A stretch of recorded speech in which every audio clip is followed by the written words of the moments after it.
Par-dessus tout, et dans nos cœurs, en ce moment même, au temps présent, nous en sommes si heureux. Et hier soir, nous avons eu un merveilleux service de guérison. Notre Seigneur Jésus est venu parmi nous et il nous a donné une infinie abondance de choses. Bon, demain, il y aura un autre service de guérison. Demain soir, si le Seigneur le veut. Là, demain matin, je pense que l'émission aura lieu à quelle heure, frère? À 9 heures, sur KEBS. J'y parlerai pendant quelques minutes. Et une des raisons, c'est pour tenir la promesse que je le ferai. Et puis, demain, à 10h30, a dit Frère Mort, je crois, à 10h30, il y aura un petit récit vivant et imagé du plus petit bateau au monde. Alors, venez demain matin, si vous le pouvez, pour écouter et voir ce qu'est le plus petit bateau. C'est surtout consacré aux enfants de 8 à 80 ans, comme je l'ai dit l'autre soir. Et nous nous attendons à ce que le Seigneur vienne nous rencontrer à ce moment-là. Puis, demain dans la soirée, ou demain soir, de nouveau ici à 19h30. Les cartes de prière seront distribuées à 18h30 et on priera pour les malades demain soir, si le Seigneur le veut. Et maintenant, soyez dans l'attente et venez tout à fait préparés dans une atmosphère de prière. Et là, ce soir, c'est un mauvais soir. Samedi soir, c'est le soir du diable, vous savez. Le soir où le diable s'en va sur les routes et tous les débits d'alcool, toute cette foule qui se rue pour avoir des boissons alcoolisées, toutes ces choses infâmes, ces bals populaires, le boogie-woogie, le rock'n'roll, et tous ces dandinements et ces balancements qui se feront ce soir. Des centaines de personnes perdront la vie. L'autre jour, j'ai vu qu'à un certain endroit, on avait tenu de grandes festivités. Une de ces festivités qu'on a par ici, ils ont amené ça au Canada. Et je ne me souviens plus du nombre d'enfants qu'on a dû envoyer à l'hôpital psychiatrique après qu'ils ont participé à cette affaire de boogie-woogie, de rock'n'roll, qu'on a amené de l'Amérique au Canada. Cela a été interdit dans beaucoup de pays, dans beaucoup d'États de l'Union. Et pourtant, nous, les Américains, nous fonçons tête baissée là-dedans. Tenez, l'autre jour, j'ai vu qu'un jeune homme, qui est l'un des chefs de file de ce rock'n'roll, qui se livrait à toutes ces manœuvres, il a dit qu'il avait appris cela dans une église pentecôtiste. Et dire que ces choses sont perverties, ce n'est pas étonnant que ce garçon ait un esprit perverti, qu'il perde la raison. Eh bien, certainement que Dieu le punira. Et ça, il le fera, certainement. Pour ce genre de choses, c'est sacrilège. Et c'est purement et simplement un blasphème contre le Saint-Esprit. Et c'est terrible de voir combien les gens cherchent à déprécier les œuvres du Dieu vivant. Ce que vous aurez semé, vous le moissonnerez. Souvenez-vous-en. Je pense qu'au Canada, j'ai oublié combien il y en a eu lors de ce premier événement qu'ils ont tenu là-bas. Combien d'enfants, combien de jeunes gens ont perdu la raison lors de cette seule réunion et sont maintenant dans un hôpital psychiatrique, sans espoir, sans Dieu, sans aucune miséricorde. Ils se trouvent là-bas dans cet état, à crier, à pleurer, à marcher de long en large, à se frapper la tête contre le mur, sous l'influence de ce genre d'absurdité. Et nous rendons cela légal. Ils boivent, jouent à des jeux d'argent. Il y a beaucoup d'endroits où on permet aux enfants de fumer à l'église ou à l'école, juste avant les examens semestriels. Et tout, n'est-ce pas terrible? Pour que leurs nerfs se calment, ils devraient avoir une réunion de prière. C'est la meilleure chose que je connaisse pour calmer vos nerfs. Mais vous savez, quand les gens ont faim, il faut bien qu'ils comblent ce désir avec quelque chose. S'ils ne boivent pas à la source des eaux de la vie, le diable leur donnera une citerne d'eau stagnante remplie de vermisseaux. C'est vrai. Alors les gens s'abreuveront forcément quelque part. Votre loyauté et votre adoration, vous les consacrerez soit au diable, soit à Dieu. Jamais personne n'a fréquenté un de ces endroits ou n'a fait ces choses, à moins d'être quelqu'un au cœur affamé, qui a refusé de boire gratuitement à la source des eaux de la vie. Je vous le dis, je les plains à cause du laisser-aller et de la souillure que l'on rencontre dans nos églises modernes. Voilà l'une des choses qui, selon moi, en est la cause. Cet évangile social que les gens prêchent. Tenez, dans notre propre ville, à Jeffersonville, un certain pasteur, tous les samedis soirs, il organise une soirée de quadrille dans le sous-sol de l'église. Il enseigne le quadrille dans une église dénominationnelle très connue. le quadrille. C'est le même pasteur qui m'avait demandé une fois, alors que je descendais du poteau téléphonique, comment je réussissais à réunir tant de gens au tabernacle. Il m'avait dit qu'il leur faisait signer une carte, 1 millier de membres, stipulant qu'ils s'engageaient à assister à l'école du dimanche au moins une fois par an, ou 1 ou 6 mois par année. C'est ce qu'il en était. Il a dit, savez-vous combien ont répondu favorablement à cela? Il a dit, 2 personnes. J'ai dit, ce n'est pas étonnant, je ne les blâme pas. Moi non plus, je ne l'aurais pas fait. C'est tout à fait vrai. Tant que vous faites la fiesta et tout dans l'église, eh bien, c'est un péché. Ces choses n'ont pas leur place dans la maison de Dieu. Quand on en arrivera au point où je devrais faire ce genre de choses pour que les gens m'écoutent, je quitterai certainement le chant de l'évangile, la prédication de l'évangile. Je ne blâme pas les pécheurs. Quand vous voyez les pécheurs se promener là, d'ignobles pécheurs dégradés, eh bien, je ne les blâme pas. C'est tout ce qu'ils savent. Mais ces gens qui fréquentent l'église et qui se prétendent chrétiens, et là, ils font ces choses, je ne blâme pas un cochon pour avoir fouillé dans un tas de fumier. Certainement pas. C'est sa nature. Certainement, je ne penserais pas que c'est étrange de voir un cochon dans un tas de fumier. Certainement pas. C'est sa nature. C'est ce qu'il fait. C'est son mode de vie. Il ne sait pas faire mieux. Mais ça me ferait vraiment une impression bizarre si je voyais un agneau faire cela. Franchement, il ne le ferait pas. Et c'est pareil pour le pécheur. Qu'il aille de l'avant. C'est tout ce qu'il sait. Qu'il boive tout l'alcool qu'il veut. Participe à toutes ces choses infâmes. Ces bals populaires. Écoute toutes ces absurdités. C'est tout ce qu'il sait. Mais vous, qui êtes censé savoir ce qu'il en est, je suis convaincu que si jamais vous vous tournez vers ce genre de choses, alors vous n'avez jamais vraiment bu à la source du Seigneur. Je vous le dis, ça élimine toutes ces autres choses. C'est complètement mort. Il n'y a pas de joie là-dedans. Ces choses on ne peut même pas supporter ça. Parfois, je vais au restaurant et la première chose que je fais, c'est de regarder pour voir s'il y a là un de ces jukebox à 1 sou ou 5 sous près du mur. Ces choses me rendent tellement nerveux que je n'arrive pas à manger. J'ai des brûlures d'estomac quand j'en sors. Rien que d'entendre toutes ces absurdités. Et de voir des chrétiens qui font jouer cela, censés être des chrétiens. Frère, c'est à leurs fruits qu'on les reconnaît. Bon, ce n'est pas mon sujet ce soir. Mais je vous le dis, c'est dommage qu'on ne condamne pas davantage ces choses du haut de l'estrade. Certainement. Eh bien, quand j'étais pasteur d'une église, quoique c'était une église baptiste, mais pas le genre que vous avez, où on se serre la main et on inscrit son nom sur un registre. Frère, on s'agenouillait à l'autel et on tapait sur le dos des uns des autres jusqu'à ce que les gens obtiennent ce qu'il faut. Nous avions quelque chose. Oui, monsieur. S'il arrivait qu'on attrape une de ces personnes dans un endroit pareil, on la mettait sur la sellette. Et si c'était bien ce qu'il en était, soit elle se repentait, soit elle était excommuniée sur le champ. Nous ne nous mettions pas sous un joug avec des incroyants. Soit les gens marchaient sur le chemin droit et étroit. Nous avions un tableau noir. Et si quelqu'un avait un sujet de plainte contre quelqu'un qu'il avait pris sur le fait, on inscrivait le nom de tous les deux sur le tableau. Et j'allais avec eux dans la salle de prière. On mettait par exemple Jones en haut et en bas, on mettait Scott. Très bien, frère Jones, toi et frère Scott, venez avec moi ici dans la pièce. C'est vrai, il leur fallait redresser cela sur le champ. Il fallait que ce soit mis en règle. Et comme ça, l'Église continuait à avancer. C'est ce dont nous avons besoin ce soir. Une bonne religion à l'ancienne mode, à l'état brut, de ciel bleu qui tue le péché, prêché sous la puissance du Saint-Esprit. Oui, monsieur. Et des saints qui sont lavés et rendus blancs. Non pas badigeonnés en blanc, mais lavés et rendus blancs. Il y a une grande différence entre badigeonner en blanc et laver et rendre blanc. Amen.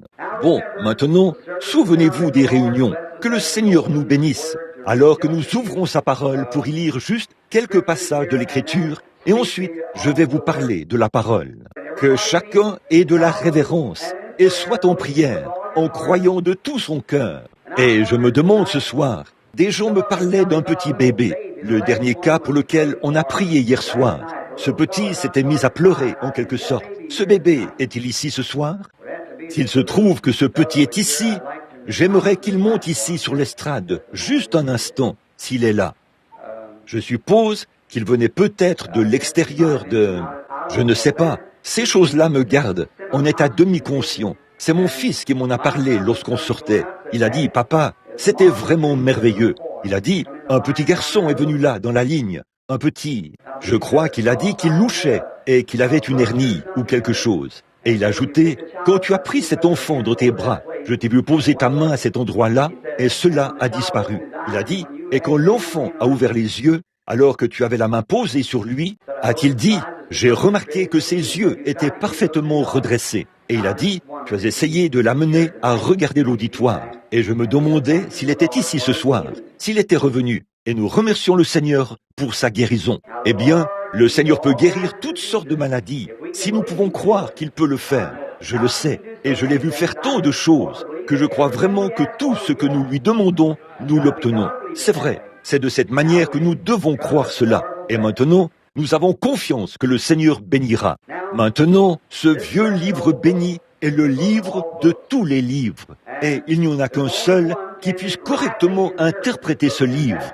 C'est le Saint-Esprit. Il en est l'écrivain. Et il n'y en a qu'un seul qui puisse vraiment l'interpréter. Peu importe combien nous pensons le connaître, nous ne le connaissons pas tant que le Saint-Esprit ne l'a pas révélé. Parce que tout cela, c'est un mystère. Chacune de ces parties est sous forme de mystère. Et Dieu a dit qu'il l'a fait exprès, pour pouvoir le cacher aux intelligents et aux sages, mais qu'il le révélerait aux enfants qui sont disposés à apprendre. Alors ce soir, nous voulons être des enfants dans le Seigneur. Voyez simplement combien vous pouvez être simples. Et je pense que demain soir, j'apporterai, si le Seigneur le veut, j'apporterai un message là-dessus, sur la simplicité de cela. Alors, maintenant, courbons encore la tête un instant pour parler. Combien ont besoin ce soir? Voudriez-vous lever la main pour dire « Je veux qu'on se souvienne de moi dans cette prière, frère Branham. Je veux que vous vous souveniez de moi devant le Seigneur maintenant. » Notre Père Céleste, au nom de Jésus, ton enfant bien-aimé, nous nous approchons le plus humblement possible et nous te demandons de pardonner nos péchés et nos offenses. Tout ce que nous avons fait ou dit jusqu'à ce jour ou à n'importe quel autre moment de notre vie qui pèse contre nous ce soir, nous nous inclinons et nous le confessons avec humilité. Et je prie pour cet auditoire alors qu'ils ont levé leurs mains. Beaucoup d'entre eux, Père, ont peut-être désespérément besoin de pardon. Certains ont des péchés qui leur collent à la peau. Certains ont des habitudes. Certains, c'est une maladie. Certains, c'est une infirmité ou une affliction. Certains, c'est pour un être cher qui a des ennuis. Quel que soit le problème, Père, je te prie de pardonner et d'oublier toute leur iniquité et de guérir toutes leurs maladies. Répands tes bénédictions sur nous ce soir, par la lecture de la parole et la prédication de la parole. Car nous le demandons au nom de Christ, ton Fils bien-aimé. Amen. Dans 2 Rois, le chapitre 3 de 2 Rois, le verset 16. Et il dit, « Ainsi dit l'Éternel, qu'on remplisse de fosses cette vallée. » Maintenant, que le Seigneur ajoute ses bénédictions à la lecture de sa parole. Ceci était dans le livre de 2 Rois, le chapitre 3. Et peut-être que quand vous rentrerez chez vous, combien lisent la Bible? Levez la main. Oh, c'est merveilleux. Lisez-la, étudiez-la. Et vous, surtout vous, les chrétiens nés de nouveau, c'est le pain et la viande pour le Saint-Esprit. L'homme ne vivra pas de pain seulement, mais de toute parole qui sort de la bouche de Dieu. Qu'en serait-il si j'étais médecin ce soir et qu'un jeune homme venait me voir, un homme d'une forte carrure, et pourtant qui avait l'air tellement faible et fatigué, et je dirais, « Qu'est-ce qu'il y a, fiston ?» Il dirait, « Je suis tellement faible, docteur, que j'ai de la peine à me tenir debout. » Je lui poserai quelques questions d'ordre physique. « Est-ce que ça va ?»« Oui, tout cela va bien. » Je dirais, « Eh bien, qu'est-ce qui te rend faible ?»« Je ne sais pas, docteur. » Je dirais, « Eh bien, qu'as-tu pris comme dernier repas ?»« Eh bien, j'ai mangé la moitié d'un biscuit salé avant-hier. » « Eh bien, dirais-je, tout ce qu'il te faut, c'est un bon repas complet. Tu deviens anémique, tu deviens fatigué, faible. Et c'est là le problème de l'Église. Vous devez avoir un bon repas complet de l'Évangile, à peu près chaque jour. Sinon, vous deviendrez anémique, vous serez fatigué. Quand on consomme beaucoup de vitamines de Dieu qui se trouvent dans sa parole, cela relève certainement l'esprit et cela vous donne un sentiment de fraîcheur et de renouvellement. Eh bien, un grand événement venait de se produire et il y avait eu une période de grand ménage en Israël. Mais le mauvais côté de tout ça, c'est que par le vote des gens et par la tendance populaire qu'ils avaient suivie pour élire quelqu'un, ils avaient presque rendu la chose aussi grave qu'ils le feraient aujourd'hui si un pasteur quittait l'église et que le conseil des diacres en élisait un autre. Parfois, c'est qu'on renvoie un bon pasteur et on le remplace par un mauvais. Mais quand Dieu en envoie un, c'est l'homme qu'il faut. Vous devriez toujours prier et rechercher la faveur de Dieu, vous qui avez une telle responsabilité lors du choix de votre pasteur. Mais là, c'était du temps d'Élisée. Élisée, le puissant prophète du Seigneur.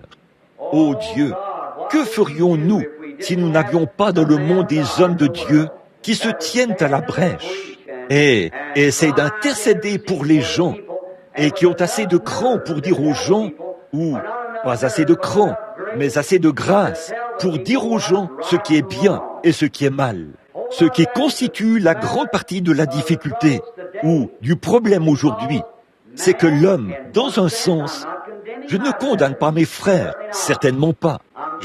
J'essaie seulement de présenter une vérité. Aujourd'hui, la seule raison pour laquelle les conditions sont, si chaque pasteur s'était fermement appuyé sur la parole et n'avait pas levé les barrières ni fait de compromis, la situation ne serait pas comme elle l'est aujourd'hui. Mais faire des compromis, être imbu de soi-même, les organisations et ainsi de suite, ces choses ont toujours essayé de prendre la place du Saint-Esprit. Et Dieu n'a jamais, à aucun moment, fait diriger son Église par un groupe d'hommes. C'est toujours le Saint-Esprit qui l'a fait. C'est son devoir. C'est pour cela qu'il est là. C'est pour cela que Dieu l'a envoyé. Il vous enseignera. Il vous conduira dans toute la vérité. Et il vous annoncera les choses à venir. Et révélera ces choses. Il prendra mes paroles et vous les révélera. Ce n'est pas le séminaire, aussi bon qu'il soit. Ce n'est pas l'Église, aussi bonne qu'elle soit. Mais c'est le Saint-Esprit. C'est lui l'enseignant. Et nous avons cherché à adopter l'homme pour qu'il prenne la place du Saint-Esprit. Nous avons cherché à adopter certaines fonctions dans l'Église pour qu'elles exercent les fonctions d'apôtres, de prophètes, et tout ça dans l'Église. C'est Dieu qui a placé les dons dans l'Église. Mais nous avons pris des hommes et nous avons fait d'eux des dons à la place des dons de Dieu. Et voilà la situation dans laquelle nous sommes aujourd'hui. Bon, Élie était un grand homme. Le temps était venu pour lui de quitter la terre. Il avait marché devant l'Éternel et l'Éternel lui avait dit, « Va oindre un autre homme. » J'aime ça. Vous aimez ça, n'est-ce pas? Dieu n'est jamais resté sans témoin. Dieu a toujours eu un témoin depuis le commencement du monde. Il arrive parfois que cela se limite à un seul homme, mais Dieu a toujours eu quelqu'un sur qui il peut mettre la main et dire « Celui-ci est mon serviteur » dans tous les âges. Alors, quand il a vu qu'il allait reprendre Élie le Tishbite, est allé trouver Élisée qui labourait dans les champs. Il a ôté son manteau et l'a jeté sur lui. Et il a su qu'il avait été appelé à être prophète. Alors, pour nous montrer comment un prophète devrait agir, il a brûlé tous les ponts derrière lui, comme on dit. Il a tué le bœuf, a ôté le joug et la charrue et a offert un sacrifice au Seigneur, montrant ainsi que c'en était fini de toutes ses activités terrestres et qu'il se livrait entièrement au Seigneur. C'est la manière dont tout homme et toute femme qui viennent à Christ devraient abandonner tout péché et tout ce qu'il y a derrière eux, franchir la ligne de démarcation et regarder uniquement à Dieu à partir de ce moment-là. Comme ce serait différent si les hommes et les femmes le faisaient. Alors, pour le mettre à l'épreuve, croyez-vous aux tests et aux essais, épreuves de la part du Seigneur? Chaque fils, sans exception, chaque fils qui vient à Dieu doit d'abord être testé, éprouvé, formé. Vous souvenez-vous de la manière dont vous avez reçu votre formation? Je me souviens quand j'ai reçu la mienne. Mon papa il croyait en la règle d'or. Il en avait une. Il y avait inscrit tous les 10 commandements. Il la mettait au-dessus d'une porte. C'était une longue et grosse branche de hickory, à peu près long comme ça, dotée d'une brosse à son bout. Je vous le dis, quand les petits Branham agissaient mal, ils savaient ce qu'était la règle d'or. Papa nous prenait par la main et disait « Viens ici, fiston !» Et il disait « Bon, demain, je vais vraiment m'occuper de toi. Pourquoi ne le fais-tu pas tout de suite, papa, pour en finir avec ça? Non, je vais attendre jusqu'à demain. » Après avoir fini de manger son dîner, il disait « Viens ici, Billy. » Oui, papa.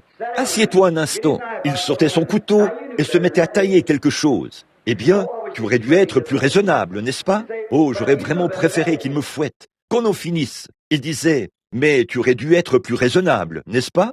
Oui, papa, j'aurais dû l'être. N'as-tu pas honte de faire cela? Oui, papa, j'ai honte. Je dois te fouetter pour ça. Il me disait toutes ces choses. Je m'en allais dans le champ. J'allais chercher mon petit chapeau de paille. Je le mettais et je m'en allais dans le champ, mort de peur. Ce soir-là, je me disais, c'est ce soir que je vais recevoir ma correction. Mes frères, ne vous en faites pas, ils ne l'oubliaient jamais. Et je recevais ma correction. Et c'était une bonne école. Si on avait davantage de parents qui le faisaient aujourd'hui, on n'aurait pas autant de délinquants juvéniles. Vous me parlez de l'éducation d'un enfant. Je suis allé dans une maison il n'y a pas longtemps pour rendre visite à une personne qui était malade. Et voici qu'est arrivé le petit Junior, le petit Oswald. Il est entré et a dit « Maman, alors, mon dîner n'est pas encore prêt ?» Elle a dit « Fiston, j'ai été très malade. » Elle a ajouté « Je te présente frère Branham. » Il a dit « Eh bien, pourquoi n'as-tu pas préparé mon dîner ?» Elle a dit « J'ai été très malade. » Il a dit « Ce n'est pas une raison. » Elle a dit « Voilà une orange. » Il l'a prise, l'a regardée et a dit « C'est le mieux que tu peux faire, mot grossier. » Puis il a lancé contre le mur et le jus a giclé partout. Elle a dit « Junior, un peu de tenue. » Il a donné un coup de pied dans quelque chose et est sorti. J'ai regardé sa mère. Je me suis dit « Madame, donnez-moi le privilège de m'occuper de lui pendant quelques minutes.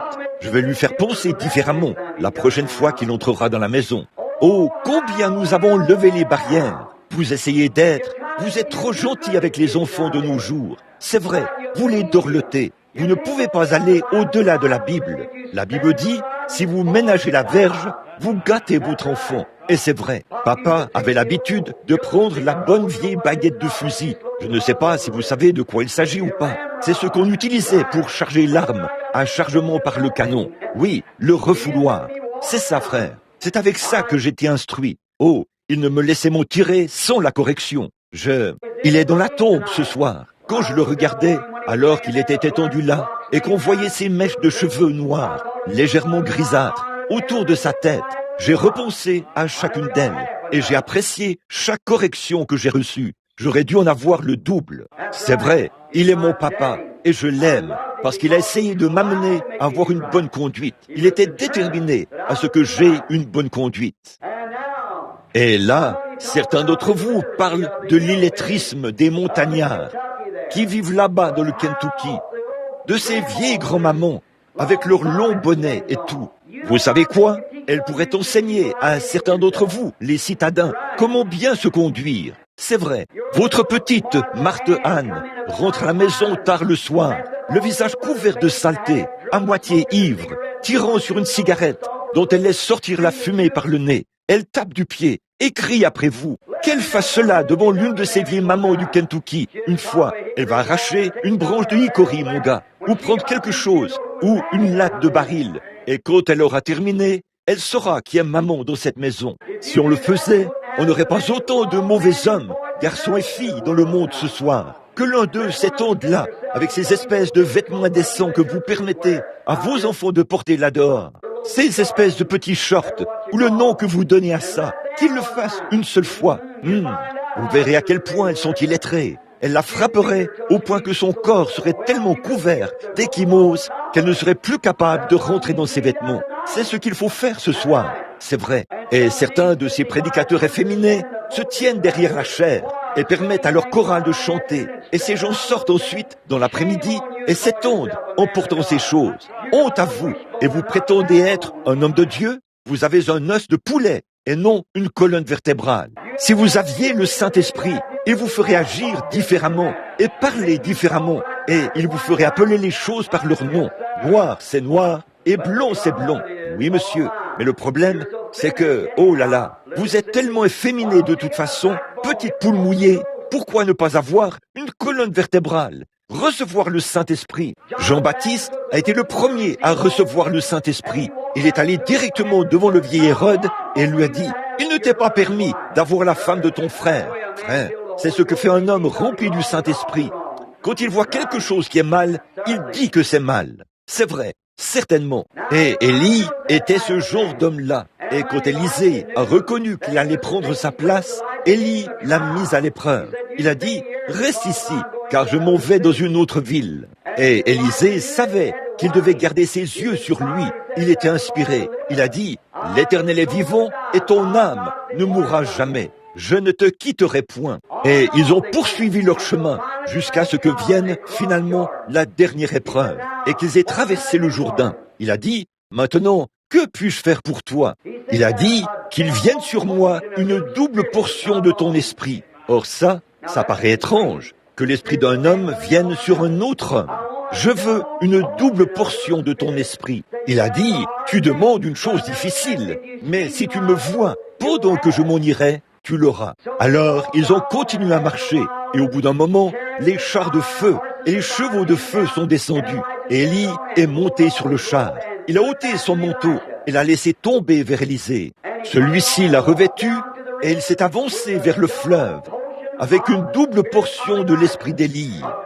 Un très beau type de l'Église. Jésus a dit, vous ferez vous aussi les choses que je fais et vous en ferez davantage. Pouvez-vous être baptisé du baptême dont je suis baptisé? Pouvez-vous boire la coupe que je bois? Il a dit, oui, effectivement, une double portion, vous le voyez, du Saint-Esprit allait venir sur l'Église.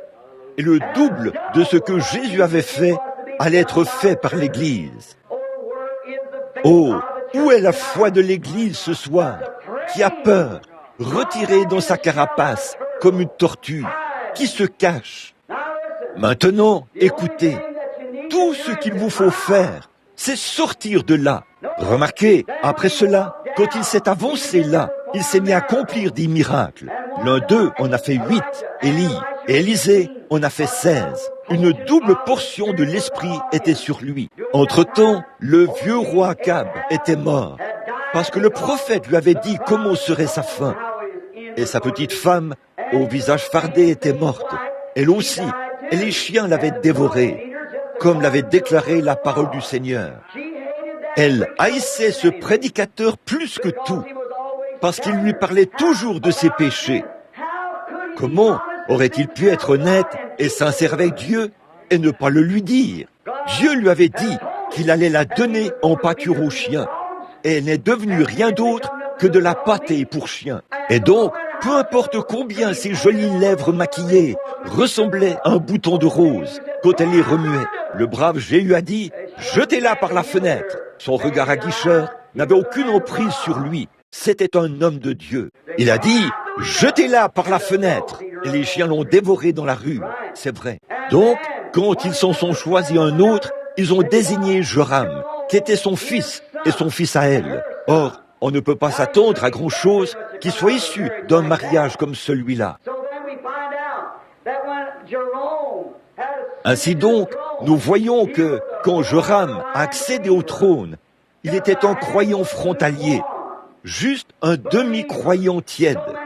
Il y en a tant dans le monde ce soir.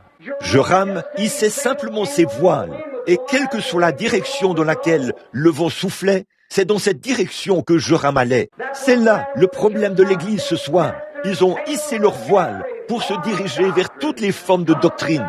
Elles sont ballottées de droite à gauche, ne sachant pas quelle position prendre, ni que faire. Quand surviennent de petites épreuves, de petites afflictions, les voilà partis dans cette direction-ci. Ils sont méthodistes aujourd'hui, baptistes demain, pentecôtistes le lendemain, luthériens le surlendemain, adventistes du 7e jour, témoins de Jéhovah.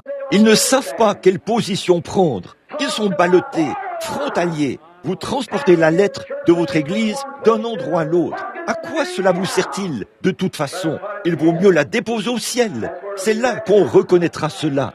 Remarquez là, un prédicateur tiède ou un croyant tiède. Tant de gens ce soir sont dans la même situation. Ils suivent la foule. Quand ils sont dans la foule, ils agissent comme la foule. Le lendemain, ils retournent à l'église. Tenez, il y a quelque temps, un jeune homme m'a parlé. Il a dit, « Prédicateur, je ne suis pas un chrétien, » a-t-il dit. « J'ai honte de l'admettre. » J'ai dit, là, il y a de l'espoir pour toi, quand tu as honte de l'admettre. Il a dit, « Je ne suis pas un chrétien, j'ai honte de l'admettre. » Mais il a ajouté, « J'ai embarqué une certaine fille l'autre soir. Un garçon, un autre garçon et moi, sommes sortis avec elle. Et elle était tellement ivre qu'elle avait de la peine à entrer. Nous nous sommes promenés pour qu'elle marche, et nous lui avons donné de l'eau salée pour qu'elle vomisse.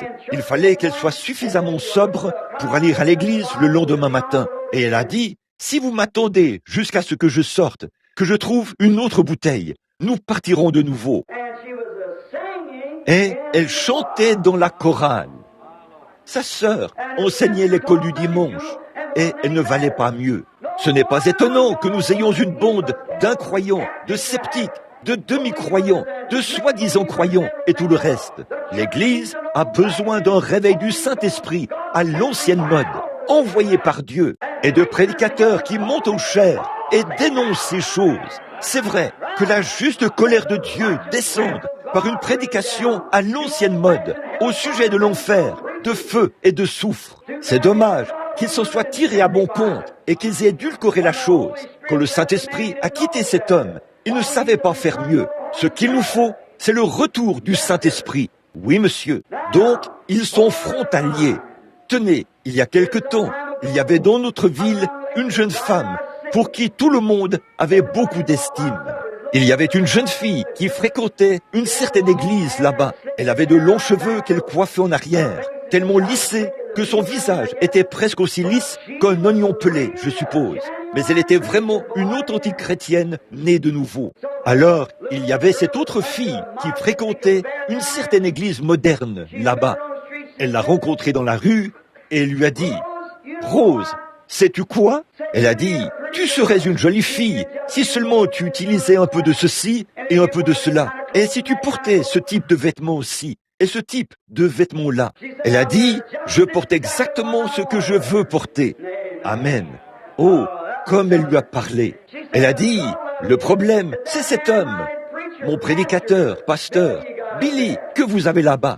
Elle a dit, ce gars-là devrait être dans un hôpital psychiatrique. Et la jeune fille a répondu, eh bien, si tu avais ce que nous avons là-bas, tu n'aurais pas l'air de ce que tu as l'air maintenant. Elle lui en a parlé. Et pourtant, elle était enseignante de l'école du dimanche. Bon, Monsieur Perkins, un de mes amis, un ami très cher, à Jeffersonville, il s'occupait de l'embaumement à la chapelle des pompes funèbres Coutts. Et plus tard, cette jeune fille est tombée malade. Et on ne savait pas ce que c'était. Elle souffrait d'une maladie vénérienne. Et la famille n'a jamais voulu que cela se sache, parce que c'était une honte.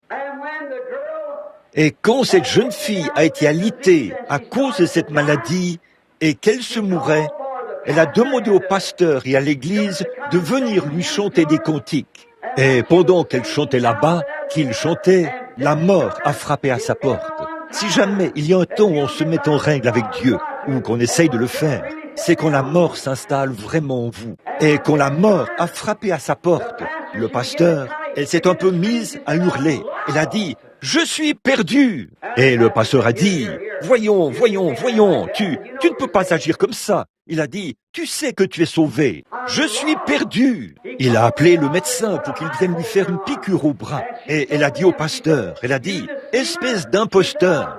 Elle a dit, « Je suis perdu.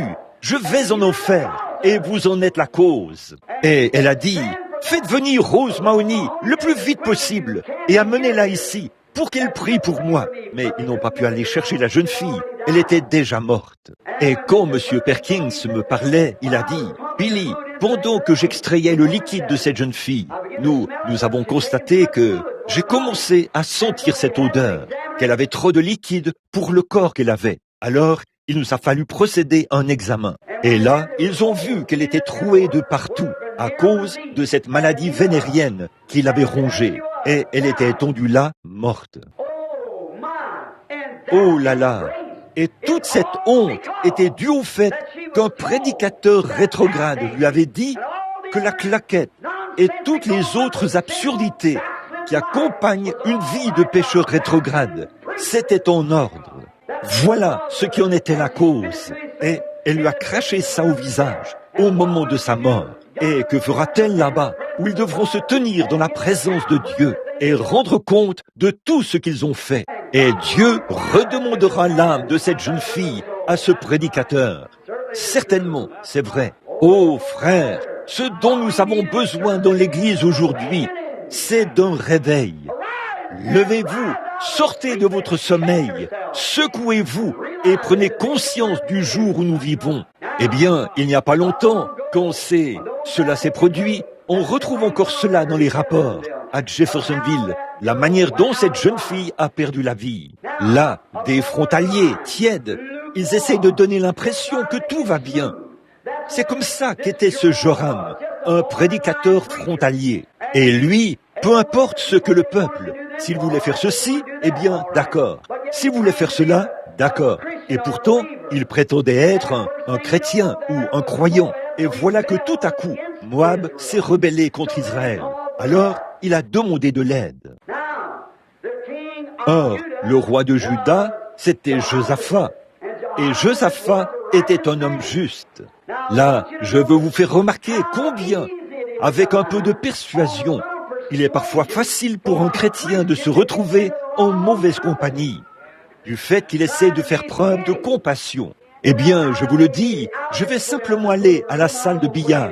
Je ne vais pas jouer au billard, mais je vais aller là-bas. Je vais aller à la soirée dansante avec Suzy, parce que c'est une brave fille. Peut-être que je pourrais la gagner au Seigneur. Vous n'y arriverez jamais de cette manière. C'est vrai. Montrez ce que vous êtes vraiment. C'est vrai. N'allez pas sur le mauvais terrain. Voilà le problème de l'église pentecôtiste ce soir. Ils sont allés sur le mauvais terrain. C'est pour ça que, dans l'église ce soir, les gens, autrefois, c'était mauvais pour les gens de faire certaines choses. Maintenant, ce n'est plus mauvais. Les gens le font quand même. Vous êtes allés sur le mauvais terrain. Vous vous êtes retrouvés dans le mauvais groupe.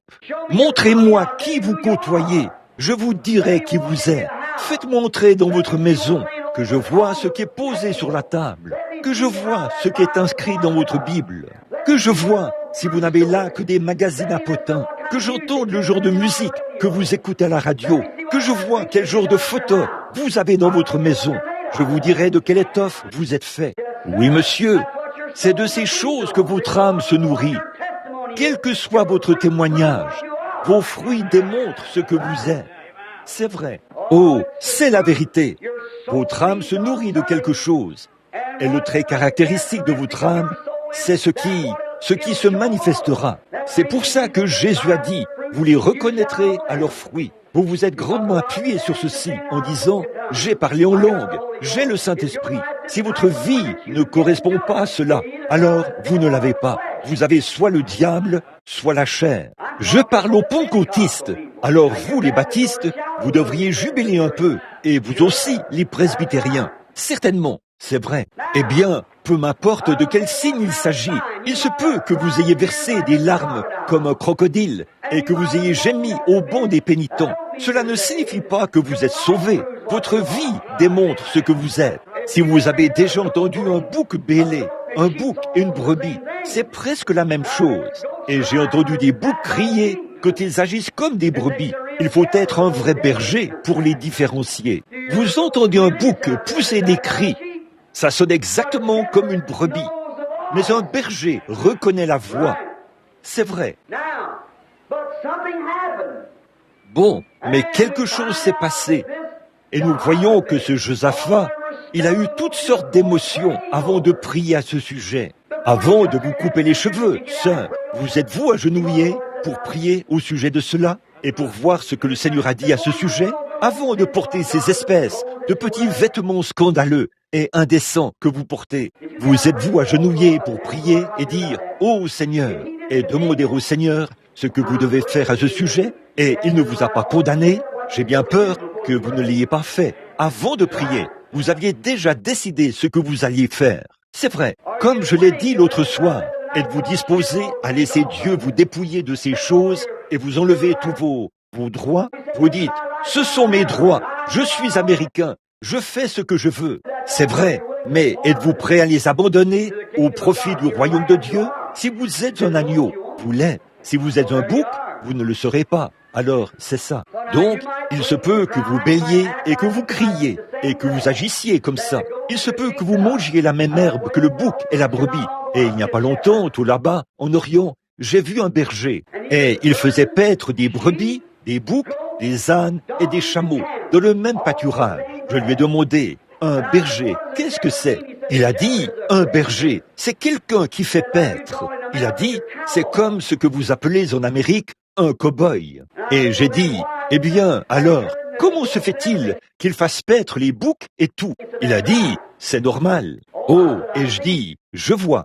Il a dit, mais frère Branham, quand on vient le soir, on les laisse tous dans le pâturage, sauf les brebis, et on ramène les brebis à la bergerie. Et ils se couchent à la porte pour veiller à ce que rien ne les dérange. J'ai dit, je vois, vous pouvez vous asseoir dans la même église, pousser des cris sous l'effet du même évangile, mais si votre nature n'est pas différente, au coucher du soleil, vous ne serez jamais accepté. C'est vrai, il faut que ce soit dans votre cœur et non dans votre tête. Vous dites, j'aimerais bien le faire, mais je ferais mieux de ne pas le faire, parce que l'Église n'aimerait pas cela.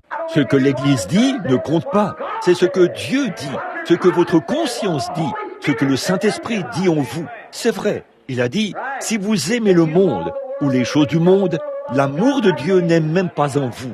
Alors, ne soyez pas frontaliers, sortez, soyez d'un côté ou de l'autre, laissez briller ce qui est en vous. Maintenant, je veux vous faire remarquer que Josaphat s'est mis à traînasser et s'est joint à ce groupe. Ils lui ont dit, veux-tu monter avec nous?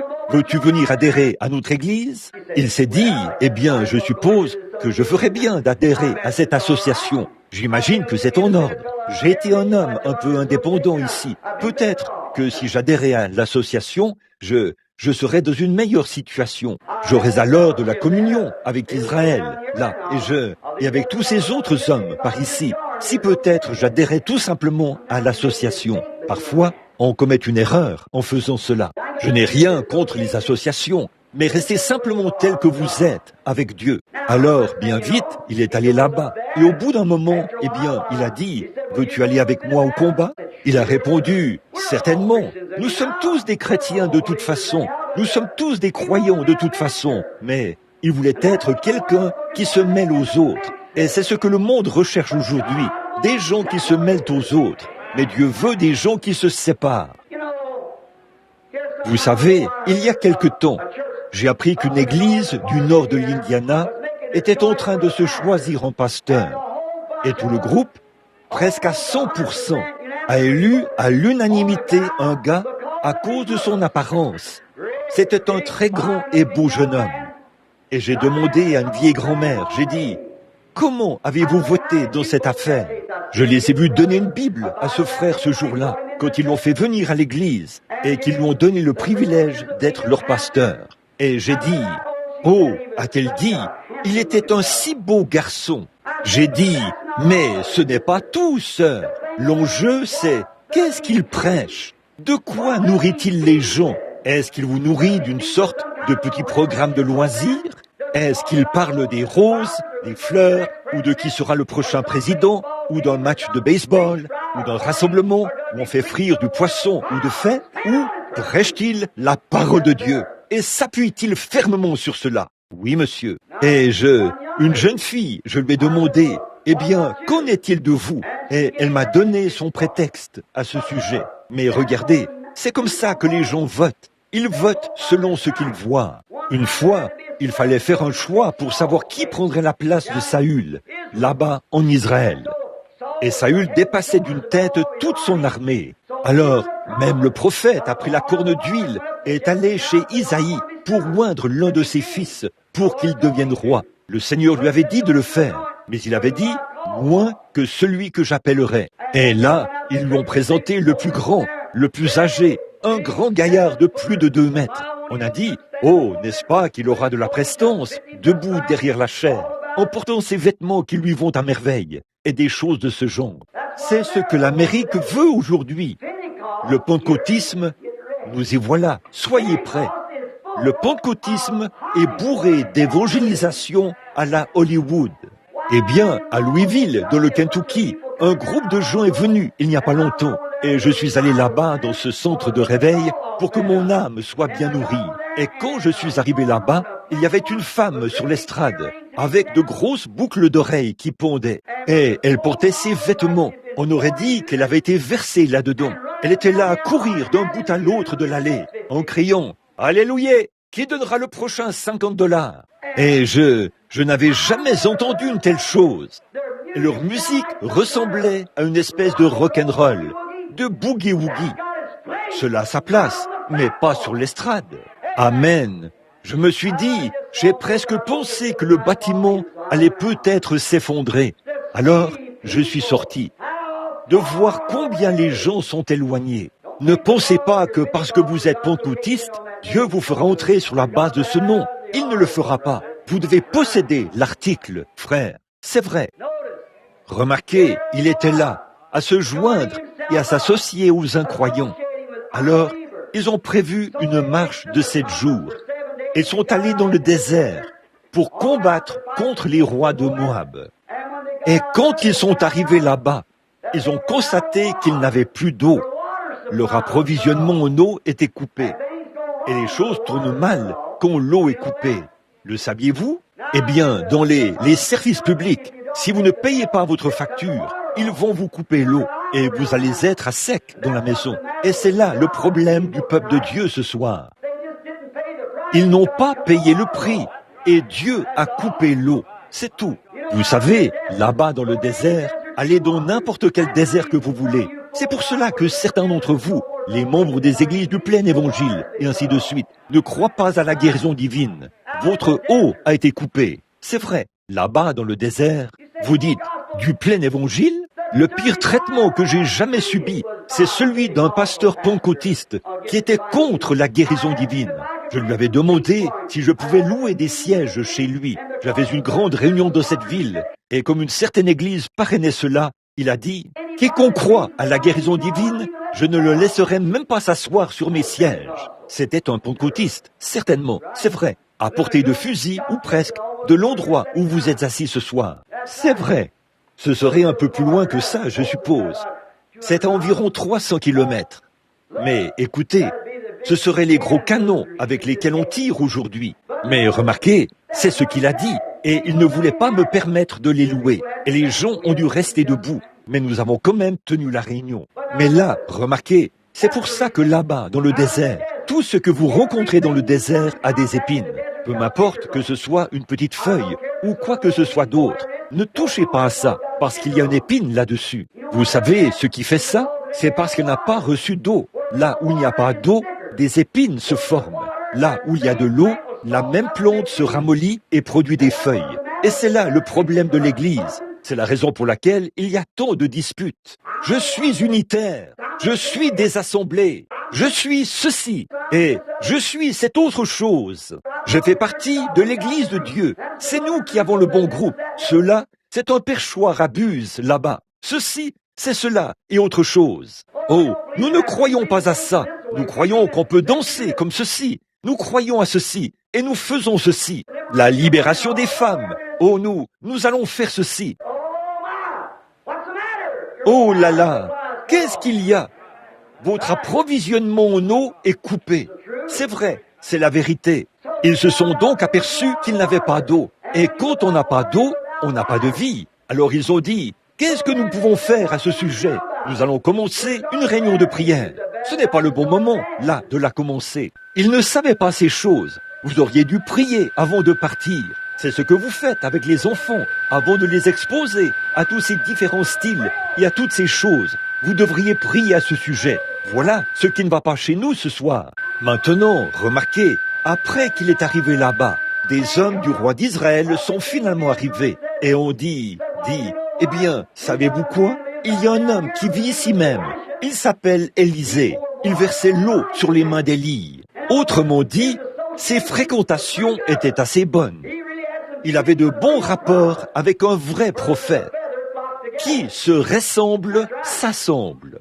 C'est vrai. Comment pouvez-vous vous attendre à ce que quelqu'un vous croie alors que vous traînez partout et que vous agissez comme vous le faites et qu'ensuite vous venez là prétendre être un chrétien? Ce n'est pas étonnant que les gens ne vous demandent pas de venir prier pour eux et ainsi de suite. Voyez, c'est vrai. Donc, qui se ressemble, s'assemble. Et ils ont dit, eh bien, mais cet homme-ci versait l'eau sur les mains d'Élie, le Tishbite. Il versait l'eau sur ses mains. Il avait de bons rapports avec lui. Eh bien, une fois qu'ils ont dit cela à Josaphat, qui était un homme spirituel, la première chose qui lui est venue à l'esprit, c'est d'aller rencontrer le prophète. Et quand un vrai enfant de Dieu a des ennuis, la première chose vers laquelle il se tourne, c'est Dieu. Il revient directement à Dieu. Il a dit, allons rapidement vers lui.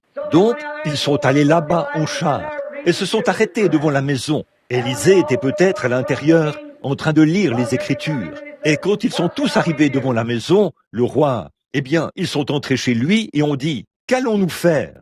Et la juste indignation d'Élisée s'est vivement agitée. Oh, comme il pouvait rugir de temps en temps. Il a regardé le vieux Joram qui se tenait là et a dit, pourquoi ne vas-tu pas vers le prophète de ton papa et de ta mère? Pourquoi es-tu venu vers moi? Oh là là, il n'était pas très amical, n'est-ce pas? Pourquoi ne vas-tu pas vers tes dieux païens? Pourquoi es-tu venu vers moi? Un prophète, un serviteur du Seigneur, un homme puissant qui avait sur lui une double portion de l'esprit. Pourquoi ne vas-tu pas vers le Dieu de ta mère et le Dieu de ton père? Et écoutez ce qu'il a dit. Si je n'avais égard à Josaphat, je ne te regarderais même pas. Vous parlez d'être tout agité. Et je crois que c'est la même chose ce soir. Je crois que cette Amérique sera réduite en miettes. Je crois qu'elle aurait déjà été engloutie et aurait disparu. Si Dieu n'avait égard aux vrais et authentiques chrétiens de l'Amérique, qui prient pour qu'elle subsiste. Amen. Je crois qu'elle aurait disparu il y a longtemps.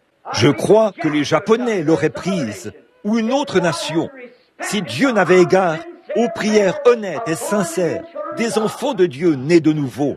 C'est vrai. Il a dit, si je n'avais égard à cet homme juste, je ne te regarderais même pas. Il est donc devenu tout agité. Et vous savez, quand on devient tout agité et exaspéré comme ça, ce n'est pas un bon moment pour rendre un service au Seigneur. Alors, savez-vous ce qu'il a dit? Il a dit, néanmoins, allez me chercher un joueur de harpe et qu'il commence à jouer. Maintenant, vous qui ne croyez pas à la musique dans l'église, que dites-vous de ça? Oui, il a dit, allez me chercher un joueur de harpe.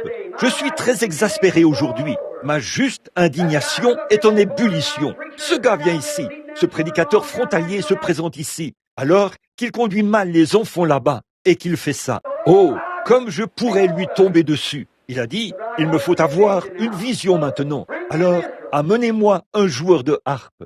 Et ils se sont préparés à faire de la musique. Et ils se sont mis à jouer de la musique. De très bons cantiques. Et tout à coup, que les cantiques sont revenus vers Sion, quand la musique et que les enfants se sont mis à chanter de tout leur cœur, quelque chose s'est passé. L'Esprit du Seigneur est venu sur le prophète. Et si de vrais chants pieux, à l'ancienne mode, et de la repentance, ont ramené l'Esprit de Dieu sur le prophète à ce moment-là, ça fera la même chose aujourd'hui. Et remarquez, ils voulaient trouver le moyen de s'en sortir. Et le seul moyen qu'ils avaient de s'en sortir, c'était d'avoir un réveil. Alors, il a fait venir des pécheurs repentants. On a joué de la musique et le prophète a eu une vision. Et la seule façon pour vous de trouver le moyen de vous en sortir, c'est par un réveil spirituel à l'ancienne mode, où les alléluia de Dieu résonnent du fond de votre cœur. Et un réveil à l'ancienne mode, envoyé par le Saint-Esprit, prend la place. Alors, vous commencez à voir des choses. Et là, Dieu commence à révéler des choses. Alors, vous vous demanderez pourquoi ces vrais chrétiens continuent de s'accrocher. Pourquoi ils prient pour vous? Quel réveil! Et il est entré dans l'esprit. Maintenant, la raison pour laquelle ces gens ont des soirées dansantes, c'est qu'ils n'auraient pas de soirée dansante à moins d'entrer dans l'esprit de la danse. Vous ne pouvez pas avoir un match de baseball à moins d'entrer dans l'esprit d'un match de baseball. Vous devez entrer dans l'esprit de la chose. Et nous ne pourrons jamais avoir de réveil à Shreveport ni ailleurs tant que l'Église ne sera pas entrée dans l'esprit de réveil. Dieu peut venir accomplir des miracles. Il peut faire des prodiges. Il peut étendre sa main pour guérir les malades et les affligés. Le prédicateur peut prêcher l'Évangile de toutes ses forces. Mais il n'y aura jamais de réveil tant que l'Église ne sera pas entrée dans l'esprit de réveil. L'Amérique s'est endormie. Des milliers de grands miracles, de signes et de prodiges, et des évangélistes dont le cœur brûle. Des hommes, ce soir, qui doivent prendre des décisions. Certains d'entre eux se trouvent à la frontière. Beaucoup d'entre eux, de grands hommes, ils sont en train de se tourner vers Dieu et de recevoir le Saint-Esprit. L'un des hommes les plus éminents de l'Amérique, dans le domaine évangélique, est venu l'autre jour à Indianapolis, où j'étais, et a reçu le baptême du Saint-Esprit. Oui, monsieur. Oh là là. Les nations se disloquent. Israël se réveille. Les signes que la Bible a prédits. Nous sommes au temps de la fin. Et il y a de la lumière. Si vous voulez y marcher. Et j'ai remarqué, alors que cet homme racontait combien il était heureux et combien il avait été libéré, il a dit, « Frère Branham, je suis venu sur la recommandation d'autres grands hommes. Il m'a dit qu'ils étaient Maurice Reedhead et d'autres hommes, qu'ils avaient reçu le baptême du Saint-Esprit et que cela avait révolutionné leur vie. Et maintenant, ils sont sur le terrain en train de prêcher. Un autre homme influent, il devra bientôt en arriver à un tournant décisif par rapport à ce qu'il va faire à ce sujet. Mais il a fait une remarque. Il a dit, peu m'importe ce que dit la politique de l'Église. Ce que je veux, c'est Dieu. Amen. Les pentecôtistes, vous feriez mieux de resserrer les attaches de votre bouclier et de votre armure. Si vous ne faites pas attention, les baptistes, les presbytériens et tous les autres vous devanceront. De ces pierres-ci, Dieu peut susciter des enfants à Abraham. N'allez pas croire que parce que vous faites partie des assemblées ou de l'Église de Dieu ou de l'EPU, que tout est réglé pour vous. Rien n'est réglé pour vous. Pas du tout. C'est vrai. Dieu est celui qui a préparé le chemin. Vous devez y marcher. Regardez bien, c'est un signe.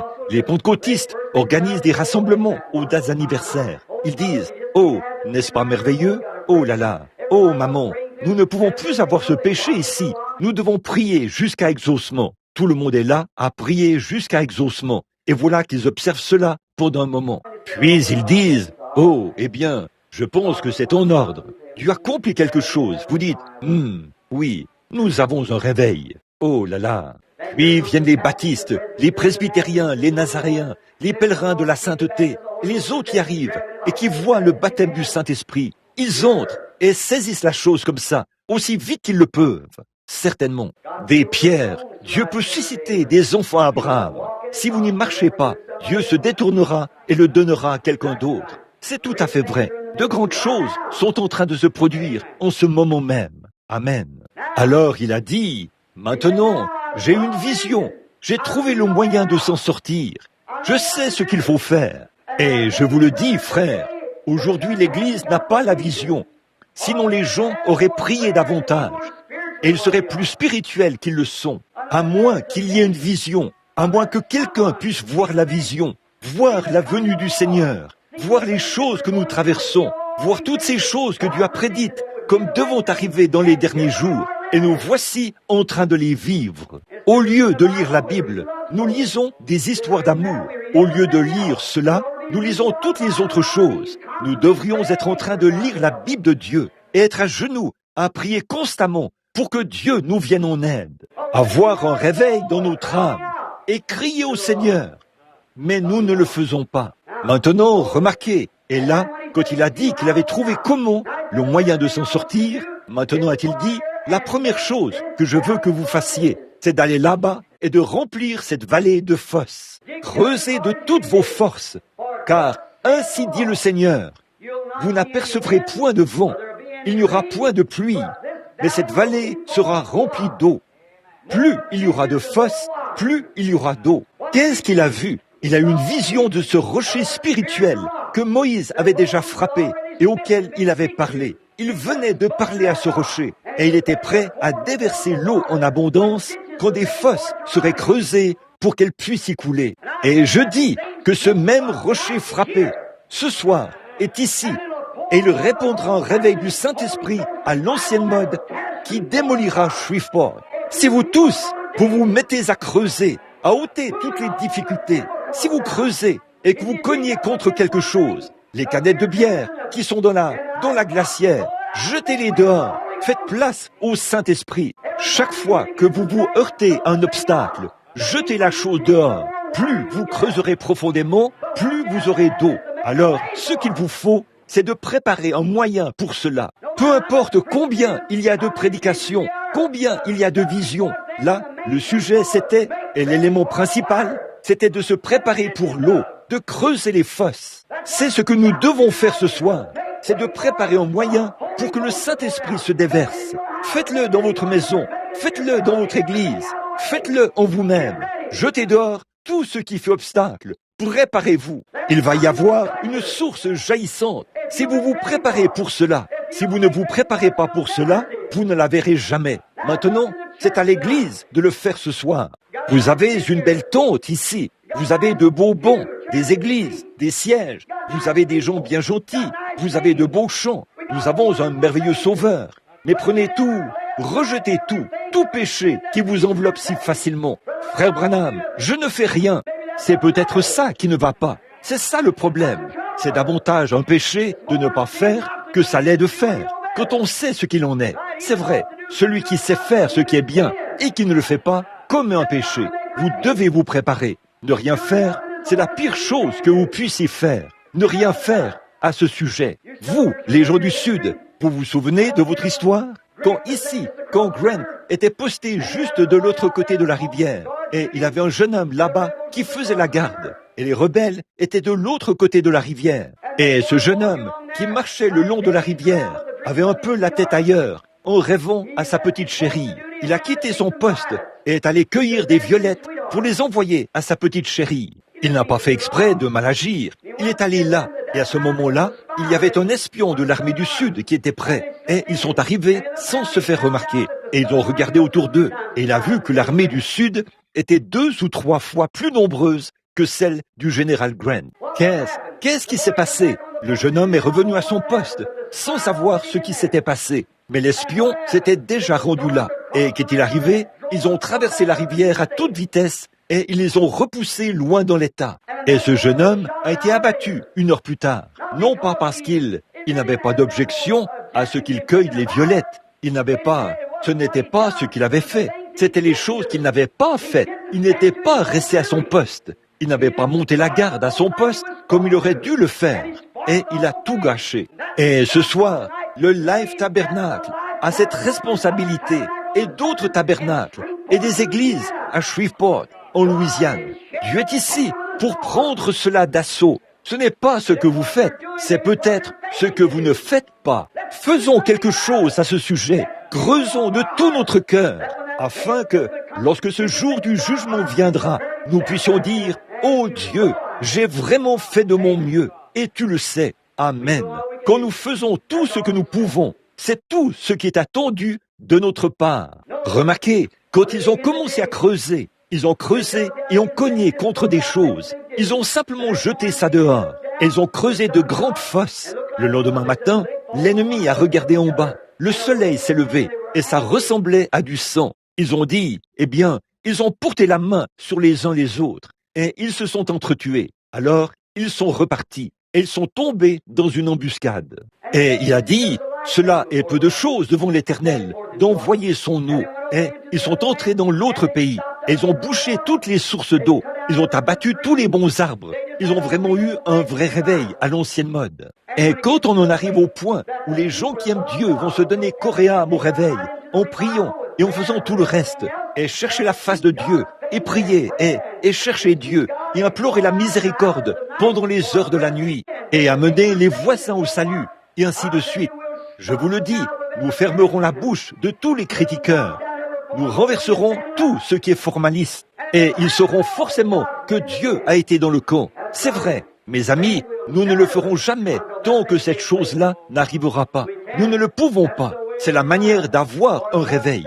Car ainsi dit le Seigneur, a dit Élisée. Il a parlé au nom du Seigneur. Et l'autre soir, quand je venais ici, il y a quelques soirs, et le Seigneur est venu à moi dans la pièce, là-bas, juste une vision, tout comme celle que j'ai ici sur l'estrade, à d'autres endroits. Il a dit, voici ce qui ne va pas avec l'Église. Il y a tellement d'égoïsme partout. Il n'a pas seulement parlé d'ici. L'Église du Dieu vivant a tellement de divergences, tellement de ceci et de cela, qu'ils attristent le Saint-Esprit et ils s'éloignent d'eux. Et c'est exactement ce qu'il en est. Et frères, sœurs, jusqu'à ce que nous nous humilions et que nous devenions l'agneau, afin que la colombe puisse de nouveau descendre sur nous et apporter la joie, la paix et la satisfaction, et un désir ardent dans nos cœurs de voir d'autres personnes être sauvées et venir à Dieu. Nous ne faisons que lutter contre les vents, c'est tout, c'est vrai. Peu importe combien de réunions de réveil.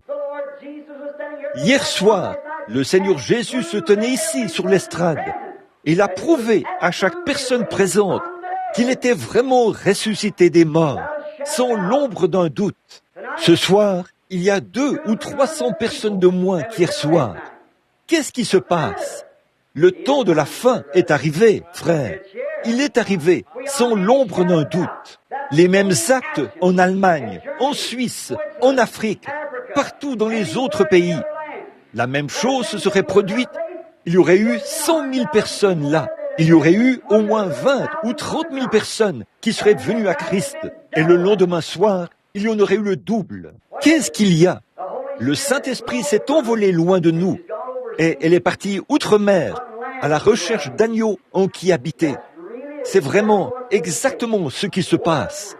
Quel temps, quelle tragédie de voir que nous, plus l'Église prêche, plus les saints réclament les choses à grands cris, plus la nation semble s'éloigner de Dieu. Ce n'est pas étonnant que les avions dans les airs s'écrasent, que les bateaux en mer s'écrasent. La Bible a dit qu'il y aurait des temps où on ne saurait que faire, de l'angoisse chez les nations, de grands signes, des soucoupes volantes dans les airs, des choses visibles en haut dans les cieux et en bas sur la terre. Toutes ces choses qui arriveraient, mais l'évangile sera prêché. Et il a dit, il viendra une famine dans le pays, non pas de pain et d'eau, mais d'entendre la parole de Dieu, la vraie parole de Dieu.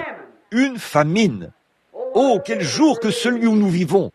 Nous devrions être prêts, nous préparer. Maintenant, à qui parlez-vous, frère Branham? Est-ce que c'est à moi que vous dites ça? Je vous dis ça à vous. Si vous n'êtes pas sauvés, si vous n'avez jamais reçu Christ, si vous ne savez pas ce que c'est que d'être rempli du Saint-Esprit, c'est à vous que je m'adresse. Si vous êtes un chrétien né de nouveau, que vous êtes dans une atmosphère de prière, que vous faites tout ce que vous pouvez, souvenez-vous simplement que vous pouvez dire Alléluia à cela. Un soir, pendant que je prêchais, je pensais avoir condamné le péché de toutes les manières possibles. Je l'avais passé au peigne fin, encore et encore, jusqu'à me demander si l'assemblée allait jamais revenir. Et je me suis dit, oh, sûrement que ça a tout couvert. Oh Dieu, quand je te rencontrerai là-bas, je pourrais dire que je leur ai dit la vérité. Et comme je m'éloignais, une dame, l'air bien prude, s'est approchée de moi et elle a dit, eh bien, prédicateur, vous ne m'avez pas du tout touché ce soir. C'est une chose. Il n'y a pas une seule chose que vous avez dite qui m'a affecté. Je n'ai rien à me reprocher. Eh bien, je me suis dit que cette dame était dans une assez bonne condition. Elle est partie en marchant comme ça, descendant l'allée d'un air important. J'ai dit, eh bien, gloire au Seigneur, j'en suis vraiment heureux. Elle est sortie. Il y avait des dames âgées qui se tenaient là. J'ai dit, la connaissez-vous? Elles ont dit, bien sûr, ont-elles dit. C'est la plus grande commère de la ville. Vous n'avez jamais parlé du commérage. Voilà, voyez? Oh là là. Mais souvenez-vous, frère, peu importe ce que c'est, quel que soit le petit péché qu'il pourrait y avoir, mettez-le de côté. Si je n'ai pas touché cela, puisse le Saint-Esprit toucher votre cœur ce soir et le mien. Peut-être que c'est de l'incrédulité, peut-être que c'est du doute, peut-être que c'est du scepticisme. Si c'est le cas, que Dieu place cela sur votre cœur et nous aurons un réveil à l'ancienne mode cette semaine. Que le Seigneur l'accorde alors que nous courbons la tête. Je vais demander à la petite sœur si elle veut bien venir au piano, à l'orgue ou quoi que ce soit et donnez-nous la note. si vous le voulez bien, chère sœur, pendant que je fais cet appel à l'autel. Maintenant, il est encore tôt ce soir, et je veux savoir, parce que vous avez la tête inclinée, alors que j'adresse ce mot de prière pour chacun. Maintenant, Père Céleste, j'ai sévèrement condamné le péché par tous les moyens qui me venaient à l'esprit. J'ai exprimé ces choses par ce microphone. Tout ce à quoi j'ai pu penser, que tu as placé dans mon esprit, je l'ai dit ouvertement. Cela en a peut-être offensé certains, mais au jour du jugement, je pourrais dire que je suis innocent. J'ai prêché la parole exactement comme tu l'as donnée. Et maintenant, nul doute qu'il y a beaucoup de gens très bien et bienveillants assis ici, qui sont dans une atmosphère de prière, remplis du Saint-Esprit, qui n'ont aucune condamnation dans leur cœur, qui vivent chaque jour devant le Seigneur. S'il les appelait, ils seraient prêts à partir. Mais quant à ce que je dois faire, c'est-à-dire prêcher l'Évangile, montrer ce qu'est l'Évangile, montrer pourquoi Christ est mort, ce qu'il en est quand il vient à nous. Alors, Seigneur Jésus, s'il y a quelqu'un assis ici qui éprouve un sentiment de culpabilité, c'est toi le juge, pas moi. La parole était proclamée, elle est le juge, et tu es la parole. Maintenant, Père, s'il y a des gens ici qui ne mènent pas une vie droite et qui savent que si tu envoyais Jésus sur la terre ce soir, ils seraient condamnés et perdus, peut-être qu'ils trouvent cela étrange, qu'on se tienne sous la tente alors qu'il fait chaud pour prêcher une prédication à l'ancienne mode, percutante, qui tue le péché, qui remue, sans porter de gants, la manier à main nue, appliquer cela directement là où il faut.